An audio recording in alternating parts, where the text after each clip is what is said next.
Hello, hello, Gemini Collective. Ako po si James from James Tarot PH. Ito po ang inyong bonus reading para po sa inyong November Pera and Career.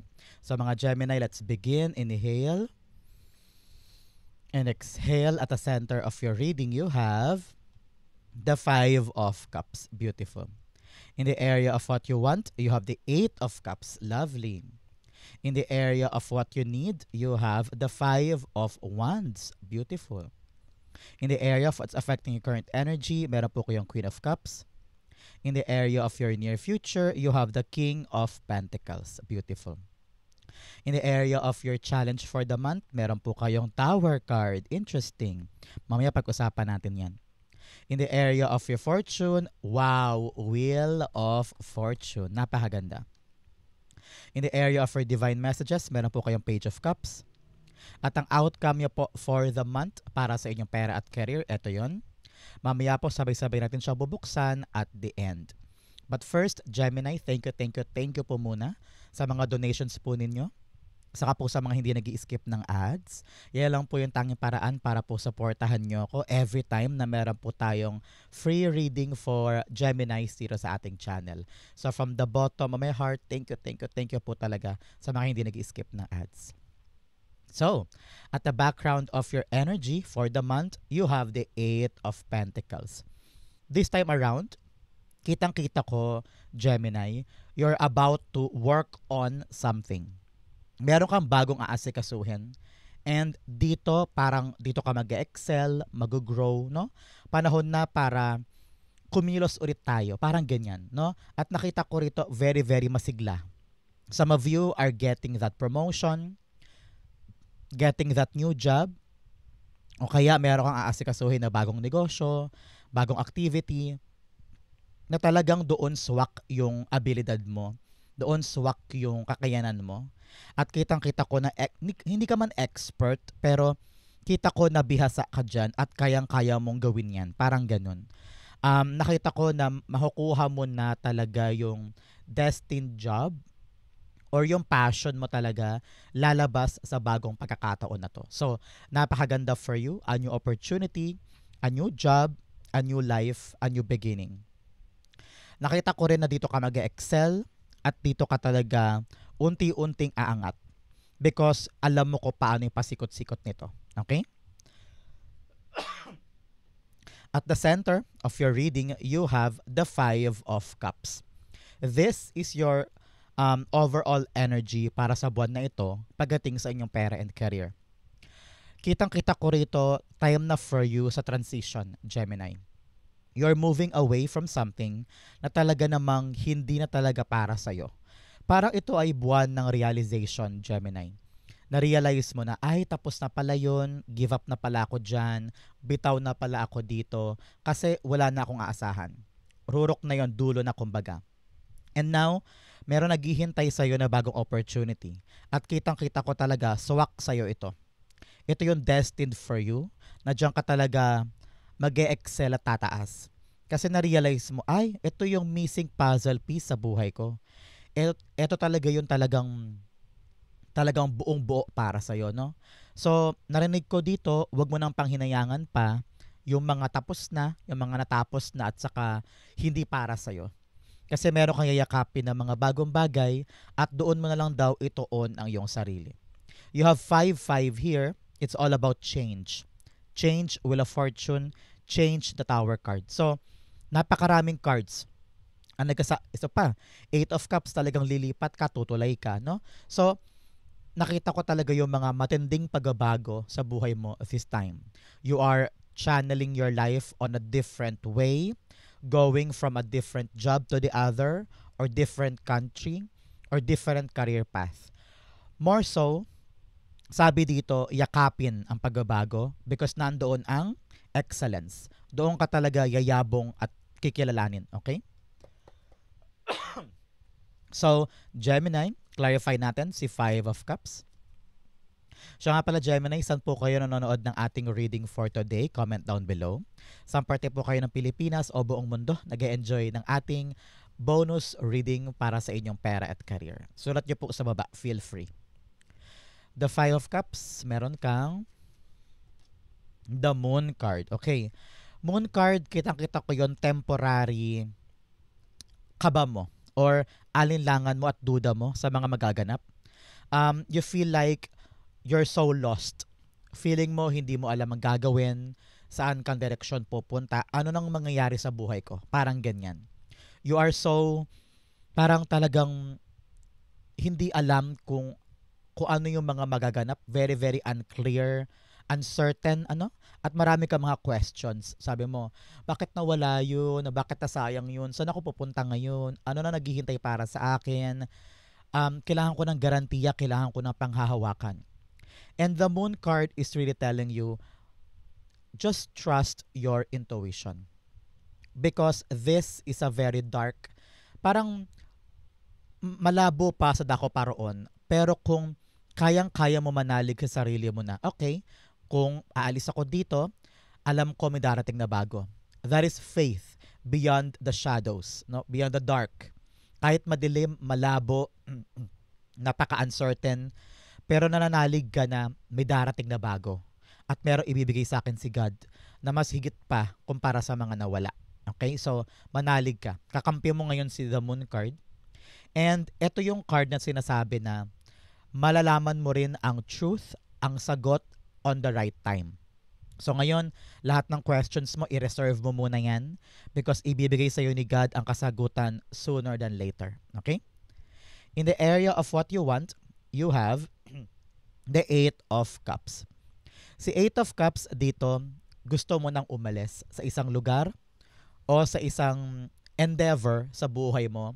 Maybe because alam mong hindi ka na nag-grow or hindi na swak para sa'yo.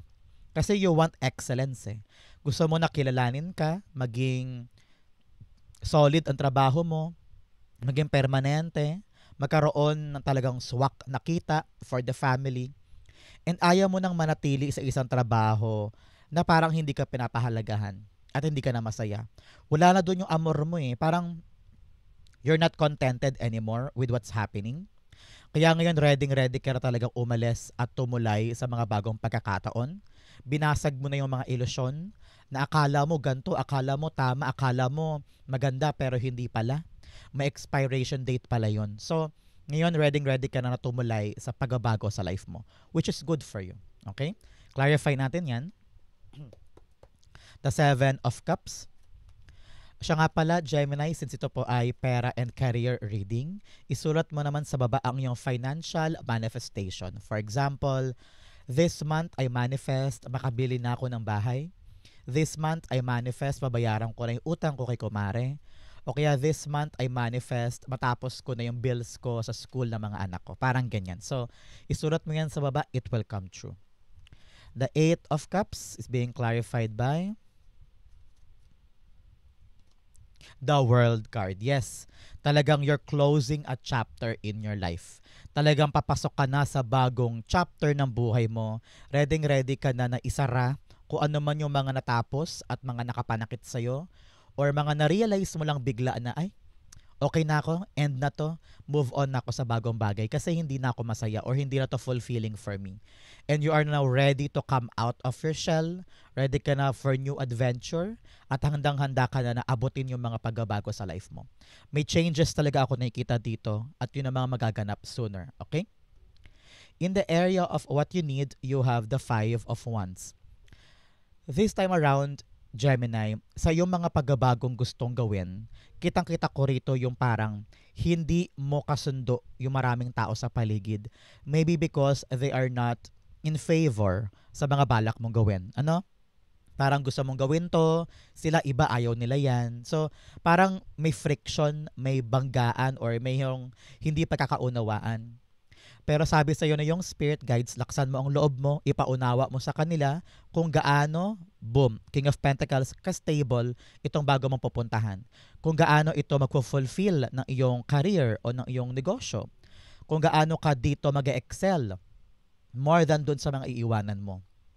With the Five of Wands here, some of you ay very, very competitive ang ginagalawang industriya. Nakita ko na parang nape-pressure ka with doing the right thing or mag-expect maraming expectation sa yung ibang tao na dahil magaling ka, pupunta ka doon, in-expect nila na yung performance mo kasing galing din ng mga nandun. So, may added pressure. Pero sabi rito, mag-focus ka lang daw sa sarili mo, sa sarili mong growth, sa sarili mong tagumpay. Huwag mo na daw tignan pa yung halimbawa, improvement ng kabila o ginagawa ng kabila. Focus lang tayo sa sarili natin para hindi tayo masyadong ma-pressure sa development or ginagawa ng ibang tao. Iwasan mo na rin daw, Gemini, this time yung mag-compare, okay? Don't compare yourself para talaga namang hindi ka ganun ma-frustrate sa mga bagay-bagay, okay? Five of Wands, the Page of Pentacles. Yes. Alam mo, for some of you, kitang-kita ko rito na kung meron ka mang kakompetensya sa mga bagay-bagay or you want to win something, sa'yo ibibigay. Para ikaw makakakuha. Kasi niyayakap mo eh.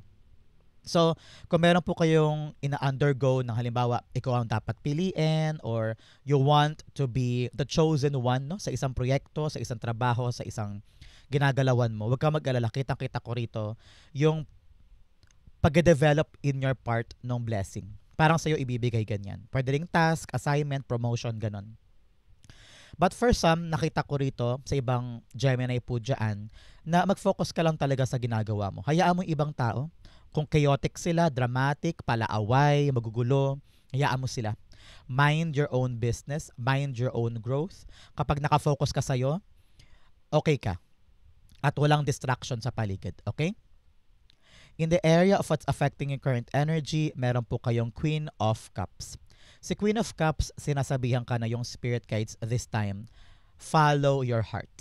Especially pagkatapos mong talagang iwanan yung mga bagay na totally natanggap mo na hindi na para sa akin. At hinahanap po yung kasagutan sa bakit nauwi sa wala, saan ako pupunta ngayon? Ask your heart. Nasaan ang passion mo? Ano yung mga gusto mong gawin after? Saan yung parang bigla-bigla sisigla ka or tataas ang energy mo na gusto mong gawin, gusto mong simulan. Doon ka mag-start this time. Because kapag sinunod mo ang passion mo, ang heart mo, hindi mo yan hihintuan. Hindi mo yan susukuan. Nakita ko rin dito parang time na for you para lumaya. Lumaya sa kadena ng mga expectation ng ibang tao sa'yo. Lumaya din sa burden ng mga dapat ganito, dapat ganyan, dapat ganun.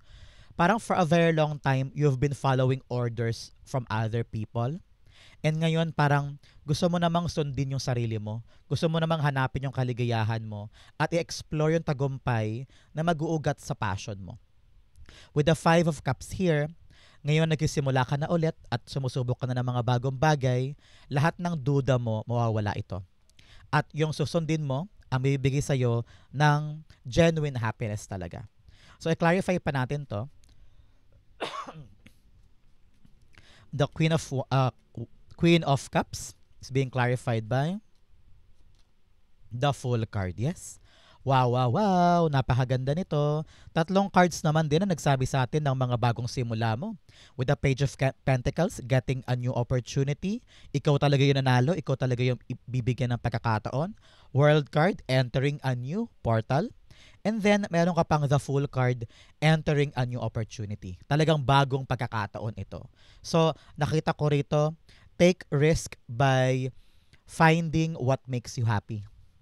No? Doon ka tumulay sa mga bagay na alam mong mapapalaya sa puso mo at nagbibigay sa'yo ng hindi lang basta kalayaan kundi yung parang maluwag sa damdamin na gusto ko tong itry, gusto ko tong subukan without the shame na maririnig mo from other people or judgment na maririnig mo sa ibang tao.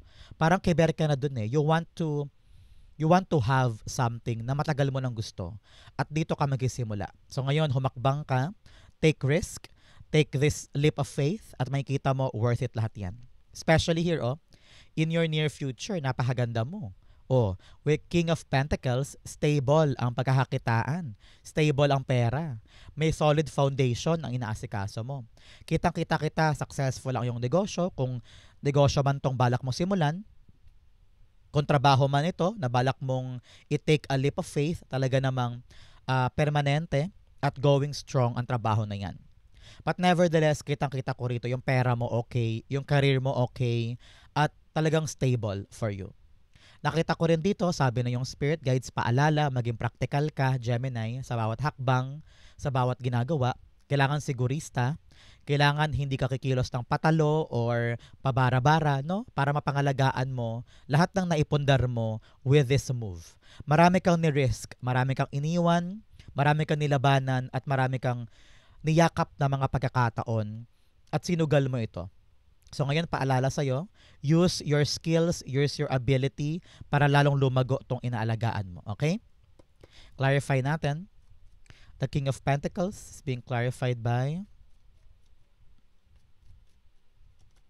the Knight of Pentacles. Yes, sabi ko nga sa inyo, huwag kumilos ng pabara-bara.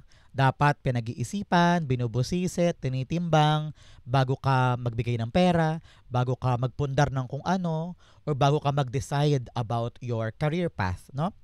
Ngayon, sabi dito, ilatag mo yung mga plano mo ng malinaw. Dapat every single step ay malinaw sa'yo na ito yung dapat kong pagdaanan patungo doon sa katuparan ng dream ko na ito. Kasi baka masayang ang pera, masayang ang pagkakataon, masayang ang pagod at pawis mo. Kaya talaga nakita ko dito, meticulosong pagkilos, dahan-dahan, no rush decisions para yung mga pinapangalagaan mong negosyo, pera, ipon, trabaho ay hindi magkaroon ng drastic change or maapektuhan. Okay? Napaka-importante nito for you. In your challenge for the month, meron po kayong defensive. Sabi dito, puro ka daw excuses. Lagi ka nagkasabi ng mga, kasi ganito, kasi ganyan, kasi ganon. Bine-blame mo yung iba sa mga explanation mo about what happened. So, tapos na daw yung blame game, Gemini. Especially after leaving something behind or na-realize mo na, okay, tama na siguro yun, bitawan na natin. Take accountability with what happened. Sabihin mo na lang na parte yun ng past ko, hindi ko na kailangan pang iwasan. Kailangan ko i-admit yung naging parte mo sa mga naganap para magkaroon ka ng growth. Learn to accept what happened. Kung parte ka man ng mga maling nangyari, okay lang yan. Lesson learned. But this time, kung ano man yung mga nangyari before, gamitin mo siyang ammunition mo para magawa mo ng tama yung mga susunod mong gagawin. Okay? Now, the message of inner balance. What you resist persists, what you accept transforms, wholeness and duality. Meron ka daw mga bagay na pilit mong iniiwasan. Ayaw mong tanggapin, ayaw mong harapin. Pero once na hinarap mo na yan, both the good and the bad, pareho yung parte ng pagkatao mo, parte yan ng buhay mo. Once na pareho mo i-accept at kilalanin yung mga pangit at maganda, wala nang kahit sino man makakagamit ng pangit against you. Kasi accepted mo na siya eh. So, nobody can use that to distract you or para pabagsakin ka or pahirapan ka. Kasi okay ka na doon. Solved na yun sa'yo, di ba? In your challenge, you have the Tower card. Nakita ko rito, Gemini, things are changing. For example, may mga dapat ayusin sa negosyo, may mga dapat ayusin sa trabaho, para stable ang lahat dyan. So, wag mo daw pigilan ang mga nagbabago. Wag mo daw i-resist ang mga nagaganap. Learn to accept what's happening. At kapag nag-settle down na lahat ng yan, doon mo makikita na, kaya pala, the answers will come. Kaya pala nagbago ito, kaya pala iniwan ako niyan, kaya pala natanggal to, kaya pala ayaw ko na dito, it's because eto yung sagot. God wants me to rearrange my life so that I can be with the right thing or the right job or the right money for me. Okay? So, i-accept mo lang yung changes, daanan mo, everything will be fine for you. Okay? The Tower cards being clarified by the Seven of Wands. Okay? This time around, protect your peace. Okay? Protektahan mo ang sarili mo. Learn to defend yourself, most especially sa mga taong magiging ugat ng mga pagbabago. For example, sa opisina, nagpalit-palit ng posisyon yung mga supervisor, for example. So, parang ikaw takot ka, paano na ako, paano na yung posisyon ko. But nakita ko rito, learn to breathe and don't take things negatively. Kahit daw magulo ang paligid mo at parang unstable, learn to really detach yourself. Because nakita ko na hindi ka naman daw maapektuhan nito because paligid lang ang binabago, hindi ikaw. So parang sabi ng spirit guides mo na kung ano man yung aalis, hindi na yan para sa'yo. Yung darating, yun ang para sa'yo. Kaya wag mong sirain ang katahimikan ng buhay mo this time. Learn to really meditate at wag basta-basta kikilos o gagawa ng mga mali o gagawa ng mga impulsive na bagay. Learn to really be calm and be collected, okay? In the area of your fortune, you have in silence, peace prevails. This time around, kayo po yung pinapayuhan na yung spirit guides na go on solo trips or mga times na solo ka lang. For example, kahit sa kwarto lang or mag-mall ka, magpunta ka sa park, because isolation this time for you, Gemini, will help you para makapag-isip ng tama, makapag-recharge, mawala lahat ng chaos, gulo, ingay sa paligid, para luminaw ang isip mo at magawa mo yung tamang gagawin. Okay? Now, the message of narrow pathway, tread thoughtfully. So ngayon, sabi rito, huwag magpadalos-dalos ha, makipot ang daan, tumulay ka ng mabagal at dahan-dahan para masiguro mo na tama yung hakbang mo. Okay? Napaka-importante nito. Huwag magmamadali, dahan-dahan lang. In your fortune, napakaganda nito, the wheel of fortune. Luck is on your side. Fortune is on your element. So, sabi dito, kung ikaw ay dumadanas ng pain, pagkalugi, or kawalan ng pera, magabago na yan. There's this lucky energy para sa inyo, para sa buwan na to, pagdating sa kaperahan at career. Some of you, nakita ko talaga promotion. Some of you, talagang panalo sa isang pinipilahang trabaho na konti lang makukuha pero sa'yo binigay. Parang ganyan. Very, very lucky ka. O kaya may panalo, no? So some of you might really tumaya ka or sumali ka sa isang contest, sa isang money contest. Ako, you're very, very closer to your luck this time. So, your hard work is also paying off. Kitang-kita ko rito na parang ikaw yung talagang chosen one because nandoon yung magnet mo with the swerte. So, congrats po. I-clarify natin to. The Wheel of Fortune. You have the Ace of Swords. Yes, victory to. Napakalinaw na sa'yo ng daan mo moving forward. Doon daw mag-uugat sa'yo ang swerte. Kapag malinaw sa'yo yung path, for example, at talagang gustong-gusto ko na pumunta ng Japan, for example. So, lahat ng mga dapat hinanda mo na at doon mag-uugat yung parang tagumpay mo kasi very, very malinaw na yung daan eh. Alam na alam mo na yung mga dapat gawin, mga dapat bitawan, mga dapat i-prioritize para mangyari ito. So, for example din, halimbawa sa trabaho, litong-lito ka sa daming ginagawa, pero kung malinaw sa'yo kung ano yung importante, sure ball sa'yo yung success. Because you know kung ano yung mga bagay na hindi ko muna kailangan unahin at kung ano yung mga bagay na importante at this time. For some of you, kitang-kita ko talaga dito that you will find the right solution pagdating sa kinakaharap mong money matters or career matters this time. The solution will come and the answer will be in your favor. So congrats po. So Gemini, i-like mo na tong video na to para makuha mo tong fortune energy para sa buwan na ito. Okay? In your divine messages, you have a time to give rather than take. Panahon na daw para magbigay ka naman. Ikaw maglaan ng effort, time, money, pawis para makuha mo yung good outcome na gusto mo. Adjustments are required. Yes, sa dami ng mga pagbabagong nakita ko with the 5 of Cups, 5 of Wands, may Page of Pentacles, the World card, the 8 of Cups, the Fool card, no? At saka the Tower card and the Wheel of Fortune. Talagang kailangan mo mag-adjust kasi may mga nagbabago. May mga kailangan kang asikasuhin, may mga bago kang kailangan intindihin, may mga taong maaaring bago mo makasama. So, kailangan talaga mag-a-adjust ka this time, okay? In your divine messages, you have the Page of Cups. Nakita ko rito yung passion mo, ilaan mo daw sa isang bagay para makuha mo yung good outcome. Tignan mo siya, Gemini. Nakatutok lang siya doon sa cup. Kasi iniisip niya, sana magkaroon ng isda, sana magkaroon ng isda, sana magkaroon ng isda. Minanifest niya, biglang boom, lumabas. So parang ganon din ikaw. Simbolismo ito sa'yo. Na kung gusto mo magkaroon ng magandang outcome yung isang bagay, ilaan mo lahat doon. At manalig ka na yung outcome ay papabor sa'yo. You need to believe that the good results will be in your favor. Doon yung first stage of manifestation. is to believe that I will achieve this, I will get this, successful ito. So, narinig ko rin dito, maging playful ka naman. Parang masyado mo daw dinidibdib ang lahat. Napakasubsob mo sa iyong trabaho, sa iyong career, sa paglago ng iyong buhay. Panahon na daw para magsaya ka naman at maging light-hearted lang. Parang paggaan, ganon. So, try that this time, okay? Page of Cups, the Tower card. Yes? Time to change na daw sometimes your mood, okay?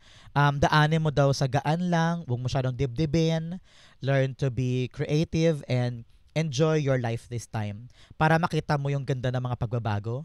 Kasi kung lagi mo daw didibdibin ang lahat ng bagay, baka bumitaw ka dyan or ma-frustrate ka.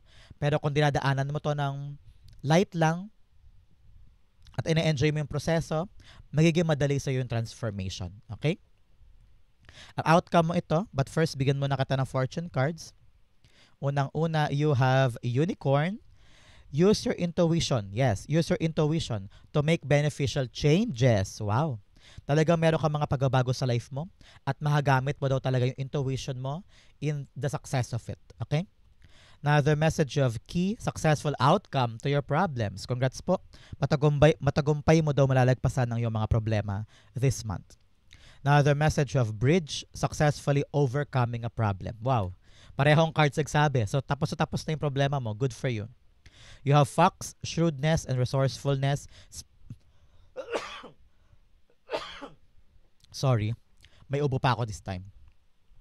Shrewdness and resourcefulness, especially in business. So, sabi dito, kailangan daw maging matipid at maging maparaan, lalo't higit pagdating sa negosyo at career.